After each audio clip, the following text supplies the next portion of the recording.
Terima kasih pemirsa Anda masih bersama kami di Indonesia Bicara sebelumnya dan saat ini juga masih ada Mas Satriwan Salim, Koordinator Perhimpunan Pendidikan dan Guru. Selamat malam Mas Satriwan dan selain Mas Satriwan kita juga sudah ada epidemiolog dari Universitas Indonesia, Pak Kamaludin Latif. Selamat malam Pak Kamal. Selamat malam Mbak Anissa. Pak Kamal, ini langsung saja ini kita ke Pak Kamal terlebih dahulu ya Mas Satriwan. Pak Kamal, ini tanggapan Anda mengenai adanya proses pembelajaran tatap muka yang sudah mulai dibuka pada hari ini. Seperti apa tanggapannya Pak? Ya, kalau kita lihat memang ada penurunan pelandaian kasus. Kalau kita lihat ya jumlah kasus per kemarin itu sudah masuk ke 7.000. Ada penurunan kasus terutama di wilayah Jakarta kalau kita lihat. Tetapi secara umum kematian masih cukup tinggi. Dan kalau kita lihat positivity rate kita itu masih jauh di atas angka ideal yang dipatok oleh WHO 5% ya. Jadi angkanya masih cukup tinggi. Jadi menurut saya kita memerlukan sebuah kehati-hatian. Jadi ini harus sangat hati-hati sekali dan saya pikir sebetulnya ini menjadi momentum yang baik ketika kasus sudah turun untuk memperbaiki. Ada beberapa PR besar di situ. Kalau tatap muka, misalnya sekolah tatap muka akan dibuka, berarti yang pertama kita harus, saya mencatat ada beberapa hal yang sangat penting untuk diperhatikan, baik itu pemerintah maupun dari sisi masyarakat. Yang pertama adalah mengenai implementasi regulasi. Jadi kalau kita lihat dari instruksi Mendagri itu memang harus secara ideal diterapkan. Karena ini tidak bisa kita harus tetap berusaha agar kasus transmisi kasusnya tetap terkendali oleh kita. Itu yang penting. Kemudian yang lain adalah kesiapan guru, kesiapan sekolah, orang tua dan peserta didik ya. Nah ini juga menjadi hal yang baik tentunya. Mengenai kematian yang tinggi itu pun saya pikir pemerintah mestinya memperbaiki sistem rujukan, kemudian bagaimana kualitas layanan. Ada banyak catatan di sana. Tetapi secara garis besar, wilayah-wilayah yang memang kita anggap aman, itu bisa kita lakukan pembelajaran tatap muka. Tetapi sekali lagi, semua protokol harus kita taati dengan baik itu Mbak. Oke. Sempat menyampaikan tadi adanya regulasi. Nah ini kan sebenarnya jauh-jauh hari, beberapa bulan terakhir ini sebelum adanya proses pembelajaran tatap muka, ini sekolah-sekolah juga sudah mengajukan asesmen. Lantas, Betul. apakah asesmen yang memang berdasarkan kualifikasi dari kementerian ini kurang ketat atau seperti apa kalau misalkan dari tanggapan Anda? Ya, Mbak Arisa, kalau kita ingat di tahun 2020, saya ingat sekali dalam suatu webinar kita juga diskusi dengan teman-teman PGRI ya, kemudian dari perguruan tinggi, kita sudah punya keputusan bersama. Jadi ada SKB Menteri Pendidikan dan Kebudayaan, kemudian ada Menteri Agama, Menteri Kesehatan dan Mendagri waktu itu nomor 4, seingat saya nomor 20 2020. Jadi itu kalau yang Menkesnya HK 0108. Dan di situ sebetulnya, jadi kalau kita lihat pandemi ini sudah berjalan 1 tahun setengah ya di Indonesia, ada banyak informasi yang sudah terpapar. Seperti yang disampaikan tadi bahwa sebetulnya semua orang belajar dari waktu ke waktu dan mulai mengetahui ada banyak asupan informasi di situ. Dan ini juga menjadi sesuatu yang sangat penting. Untuk kita lihat apakah perbaikan, misalnya kita lihat regulasi tadi, apakah dalam regulasi itu betul-betul diimplementasikan. Karena kalau kita lihat Taiwan misalnya, Taiwan itu tidak pernah secara benar-benar menutup sekolah. Jadi mereka bermain, begitu kasusnya turun, mereka coba untuk tetap membuka agak besar, kemudian dalam skala yang lebar, kalau kasus tinggi mereka turunkan sedikit, kemudian perketat.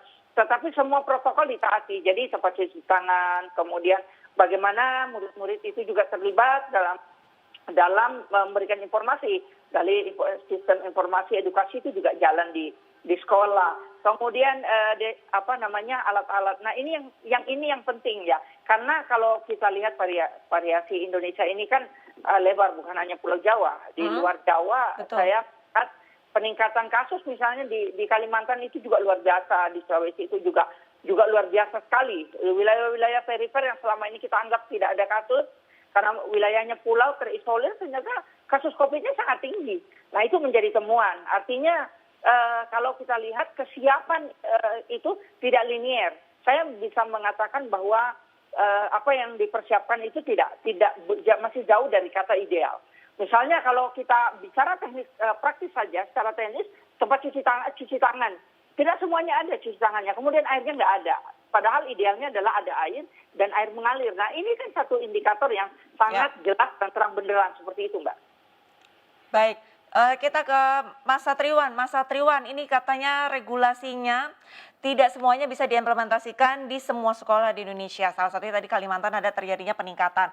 Lantas kalau misalkan untuk proses pembelajaran tatap muka sendiri ini kan sebagian besar baru diterapkan di kota-kota besar, bisa dikatakan seperti itu. Lantas untuk yang di kota-kota terpencil ini seharusnya seperti apa? Apakah sudah harus mulai menerapkan proses pembelajaran tatap muka terbatas atau ya sudah via daring saja? Ya, terima kasih Mbak Alisa. Yang pertama, kalau daerah-daerah intinya gini, kan memang di instruksi Mendagri diperbolehkan. Ya, walaupun Mas Menteri juga mengistilahkan wajib gitu ya, yang level 3 ke bawah. Yeah. Tapi kenyataannya sih nggak semua. Kami mendata beberapa provinsi itu justru menunda PTM terbatas. Ya kan, contohnya Sumatera Utara, ya kan, kemudian Lampung, kemudian Kepulauan Riau, kemudian Yogyakarta, kemudian juga Jawa Tengah beberapa gitu ya. Nah, gubernurnya memiliki pemikiran bahwa menunggu kasusnya landai, kemudian vaksinasinya terpenuhi dulu gitu. Kenapa vaksinasi ini penting? Karena kalau kami dalam konteks organisasi guru mengacu kepada buku panduan, ya kan, yang dibuat oleh Kemdikbud yang dirilis Juni lalu bahwa vaksinasi itu harus diberikan gitu, di halaman 12 itu ada. Jadi daerah-daerah belum semua kok yang sudah yang membuka PTM terbatas. Nah, bagi yang belum tentu agaknya pembelajaran berbasis modul itu bisa diberikan. Tidak harus PJJ online, mana tahu di daerahnya internet juga susah kan? Ya. Maka ada pembelajaran berbasis modul gitu. Siswa misalnya dibagi ke grup-grup mengambil modul ke sekolah, kemudian dia belajar mandiri. Itu bisa ya. Kita juga bisa menggunakan metode flip classroom ya, atau flipped classroom gitu. Anak belajar mandiri, kemudian baru diberikan respon oleh guru gitu kan. Yang penting kan ada feedback. Jadi tidak harus online yang berbasis kepada digital ya, karena itu tidak semua daerah punya gitu. Tapi saya yakin bahwa daerah-daerah yang masih menunda PTM ya terbatas, walaupun levelnya level 3, itu melihat kondisi positivity rate-nya yang masih di atas 5%, dan vaksinasi guru termasuk vaksinasi pelajar 12-17 yang belum stop di daerahnya. Jadi saya rasa itu harus kita hargai juga gitu, karena kesehatan keselamatan paling penting. Pendidikan yang berikut. Baik, setuju dengan Mas Satriwan. Tapi kan untuk Mas Menterinya sendiri ini juga sempat menyampaikan bahwa kalau bisa ini proses pembelajaran tatap muka segera diterapkan. Tapi kalau misalkan tidak segera dilaksanakan ini akan terjadinya learning loss. Nah, ini sebenarnya dampak negatif dari learning loss ini sendiri apa? Ya, kami juga tidak membantah ya yang disampaikan oleh Mas Menteri bahwa ada konsekuensi terkait learning loss. Makanya kalau P2G di sini berprinsip bahwa daerah yang sudah memenuhi 3 atau 4 aspek yang tadi di awal saya sebutkan, ya harus dibuka. Ya, vaksinasinya sudah oke. Kemudian positivity rate-nya sudah menyentuh 5, kemudian izin orang tua, sekolahnya sudah siap. Oke, kita harus dorong mereka untuk dibuka secara terbatas. Tetapi kalau memang belum siap, tentu tadi. Nah, memang resiko jangka panjangnya learning loss. Kita tahu, Pak, sekarang kan efektivitas materi itu ya kami sendiri merasakan anak-anak itu kan baru hanya sampai 30-40%. Ya kan penyerapan pembelajaran itu. Apalagi yang kita pakai kurikulum darurat. Intinya di dalam kurikulum darurat anak hanya diberikan materi yang bersifat terbatas. Biasanya kita satu semester itu 5 materi ya, atau 5 kompetensi dasar misalnya. Nah, di masa kurikulum darurat PJJ ini hanya 2 atau 3. Nah, di sisi lain saya tahu kenapa Mas Menteri sangat mendorong PTM terbatas ya. Karena bulan September nanti, Mbak Arlista, Kemdikbud, sekolah-sekolah seluruh Indonesia termasuk madrasah akan menyelenggarakan yang namanya asesmen nasional. Yang diantaranya asesmen kompetensi minimum ya, yang ada literasi, numerasi, survei lingkungan belajar, survei karakter. Jadi agaknya mendorong sekolah untuk siap dibuka karena akan menghadapi penggantinya UN yang namanya asesmen nasional itu, Mbak, di bulan September akhir nanti. Berarti mengejar untuk bulan September nanti ya? Saya melihatnya kayak gitu, karena apa? Mulai bulan ini ya, di awal Agustus kemarin, anak-anak yang akan mengikuti asesmen nasional, Kemdikbud sudah membocorkan nama-namanya. Makanya kami mengatakan AN sama aja dengan UN sebenarnya gitu, karena anak-anaknya di-drilling gitu kan, dipersiapkan. Bayangkan ya, beban satu sekolah dibebankan hanya kepada 45 anak itu. Apa bedanya dengan UN? Ya sama saja ya, bedanya cuma A dan U gitu. Nah ini yang menjadi kritik kami untuk Kementerian Pendidikan. Karena kenyataannya anak-anak, jangan sampai anak-anak yang dikorbankan demi melaksanakan asesmen nasional, ya bulan September nanti, daerahnya belum siap, infrastruktur belum siap, vaksinasinya belum oke, di sekolahnya minimal gitu ya. Nah akhirnya mereka terpaksa masuk, ya kan? Mulai Agustus ini untuk mengejar dan menyiapkan AN. Sekali lagi ya, Mas Menteri mengatakan AN tidak perlu dipersiapkan secara khusus. Kenyataannya anak-anak 45 atau 40 orang ini di-drilling oleh sekolah. Sudah ada tryout-nya, sudah ada pendalaman pelatihan-pelatihan, waktu tambahan. Gitu. Padahal jumlahnya hanya beberapa orang. Beda dengan UN. Kalau UN dulu semua anak kelas 12 atau anak kelas 9. Kalau sekarang hanya yang terpilih, Mbak. Nah, beban sekolah ada di mereka loh. Karena sekolah itu memiliki pride juga kan. Betul. Bayangkan kalau nilai AN-nya rendah. Nah, tentu ini akan punya dampak kepada sekolah. Nah, beban sekolah itu diberikan kepada anak yang terpilih tadi 40 orang itu. Nah, bayangkan ya bagaimana beban psikologisnya. Itu kritik kami. Jadi, kalau kami berpendapat terkait AN, dia dibatalkan di masa pandemi gitu, sehingga kita tidak terdesak-desak untuk PTM, padahal lain kan belum siap gitu kan, yang ada nanti sekolah menjadi klaster. Itu sih yang menjadi kekhawatiran kami gitu loh, Mbak. Tapi kalau yang sekolah siap, kami dorong untuk melaksanakannya. Baiklah, lantas dari untuk antisipasinya sendiri, apakah sudah ada dialog dengan Mas Menteri dengan adanya kekhawatiran dari Mas Tri tadi nih? Sudah sempat ada dialog belum? Kalau misalkan untuk AN-nya sendiri nih kalau bisa ditunda ataupun dihilangkan? Ya, kami sudah menyampaikan, alhamdulillah ya, Balitbang Kemdikbud, di bawah kementerian ya, Mas Nino, Kepalitbangnya sudah mengundang kami, organisasi guru sekitar 2 atau 3 minggu yang lalu ya, terkait dengan persiapan gitu. Jadi intinya adalah kami memberikan masukan-masukan ini kepada Kemdikbud. Ya tapi toh ternyata Kemdikbud sekarang bersikukuh ya ingin tetap menyelenggarakan asesmen nasional di bulan September, Oktober. Padahal kondisi seperti ini. Jadi berharap sih masih ada waktu untuk mereschedule gitu ya, menunda gitu. Kalau daerahnya sudah betul-betul siap kayak tadi ya, bayangkan masih banyak provinsi yang menunda PTM. Betul. Akhirnya kan Pemda yang tahu betul bagaimana, berarti kan mereka nggak melaksanakan AN dong, kan begitu kan persoalannya. Gitu. Ya. Padahal satu sisi Mas Menteri menganggap AN ini digunakan untuk memotret bagaimana kualitas sekolah selama PJJ. Ya. Padahal anaknya PJJ ya gitu ya, bukan bersekolah gitu. Baik.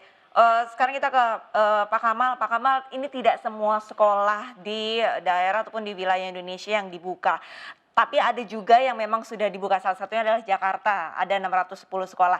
Lantas untuk sekolah tatap muka ataupun pembelajaran tatap muka terbatas ini diperlukankah tes antigen? Mungkin beberapa hari, 3 hari sekali atau seminggu sekali, agar meyakinkan bahwa anak-anak ataupun proses pembelajaran tatap muka ini berjalan secara aman dan lancar. Pak Kamal. Iya, kalau kita bicara tentang epidemiologi, transmisi penyakit, idealnya memang mereka yang datang itu yang pertama adalah terbebas dari penyakit. Itu satu, terbebas dari penyakit, baik yang datang kemudian, kalau dalam konteks pembelajaran tentunya peserta didik, kemudian yang membawa siapapun yang terlibat di situ, guru, kemudian staf itu bebas dari penyakit. Dan salah satu kriterianya adalah bahwa mereka tidak menderita penyakit. Tetapi pertanyaan pentingnya adalah ini kembali kepada pembiayaan. Artinya pembiayaan itu mesti jangan sampai misalnya kalau memang dilakukan hal semacam itu dikembalikan kepada orang tua, dikembalikan kepada murid misalnya. Dan ini juga harus kita atur. Seperti sekarang misalnya ya, saya ambil contoh yang lain, tetapi menjadi sesuatu yang menarik juga buat kita. misalnya pembelajaran tatap muka daerah-daerah kita langsung saja misalnya Lampung. Lampung itu menolak misalnya di awal, karena memang wilayahnya belum aman. Saya sendiri secara pribadi itu sepakat. Memang wilayah itu daerah tahu betul kondisinya misalnya.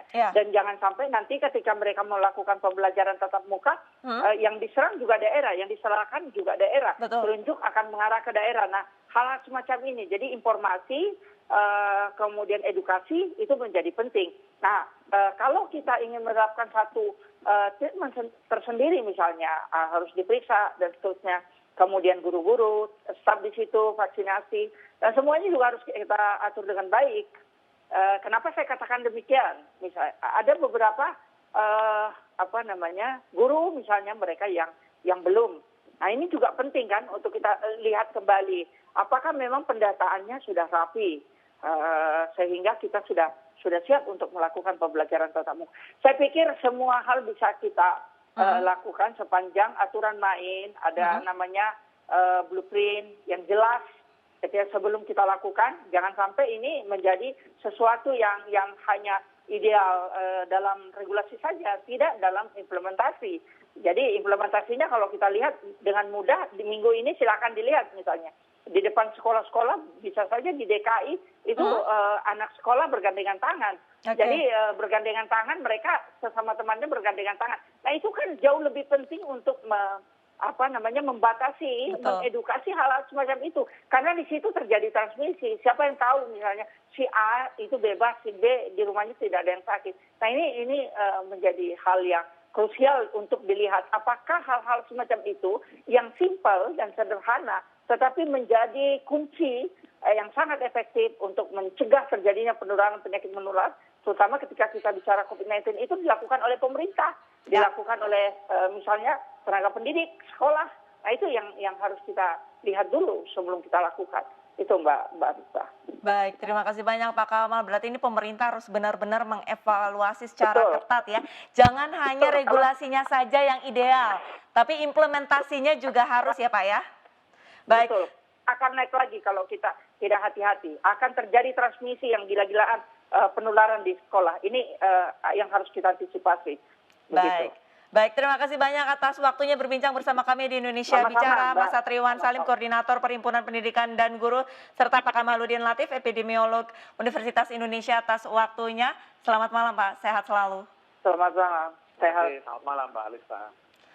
Ya pemirsa, demikianlah Indonesia Bicara pada hari ini. Live streaming MNC News bisa Anda saksikan melalui aplikasi Vision Plus dan iNews.id. Pemirsa tetap patuhi 3M, yaitu menjaga jarak, memakai masker, dan mencuci tangan. Mewakili seluruh kerabat kerja yang bertugas, saya Arlisa Hadi undur diri. MNC News, channel berita pilihan Indonesia. Terima kasih dan sampai jumpa.